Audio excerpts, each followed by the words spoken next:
Bonjour, aujourd'hui le lien avec le peuple des poissons. Alors plusieurs poissons différents, mais une base qui est assez intéressante dans le domaine de l'infini, comme expliqué dans le texte. On est vraiment sur un espace infini. La mer est un espace infini, plus encore que les oiseaux. Les oiseaux volent à une certaine altitude, au bout d'un moment, manque d'air, manque de support, et ils atteignent une certaine limite. Ils ont toujours en vue le sol, quasiment toujours, ils ont toujours cette référence, revenir se poser. Alors que les poissons, non, les poissons sont dans un espace de plusieurs kilomètres, il y a plusieurs kilomètres de haut, il y a une distance infinie en horizontale, des centaines, des milliers de kilomètres. Donc vraiment, on est au milieu du vide, au milieu de nulle part. Et ça, pour nous qui avons l'habitude de notre référence terrestre en tant qu'humains, ça peut être très très déstabilisant. Donc laissez-vous vraiment déstabiliser, laissez-vous perdre, laissez-vous mourir pour retrouver cet infini. Et laissez-vous flotter, vraiment laissez-vous flotter entre deux eaux, laissez-vous aller.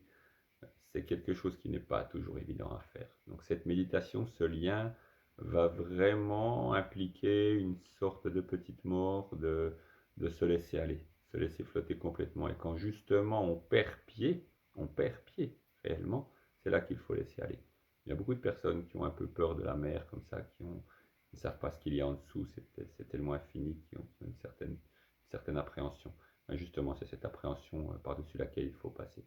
Les quelques espèces de poissons que j'ai mis dedans, voilà, quelques espèces emblématiques. Il peut très bien y en avoir d'autres, hein, évidemment, laissez guider.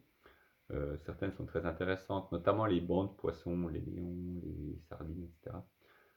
Parce que là, il n'y a pas aucune individualité. On est vraiment dans des animaux tous identiques, aucun qui dirige la manœuvre. Personne ne dirige, personne ne dit on va tourner là. C'est vraiment cette intelligence collective qui fait le groupe. Et pour nous, c'est encore plus lointain. On est encore plus loin. Un requin, on va comprendre, un requin est solitaire, on l'utilise, bon, pas toujours à bon escient dans notre système, mais on l'utilise pour dire un requin, c'est une personne qui est rapide, qui est carnassière, qui est froide, etc. Mais dans le bon sens, c'est justement savoir faire et se suffire à soi-même.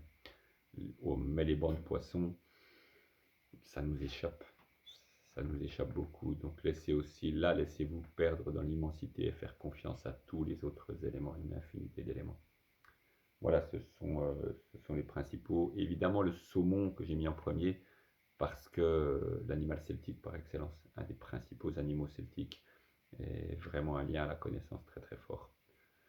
Donc voilà, laissez-vous aller, flotter, aventurez-vous dans un monde d'animaux qui est pas très proche du nôtre, mais justement qui va apporter d'autres manières de vivre.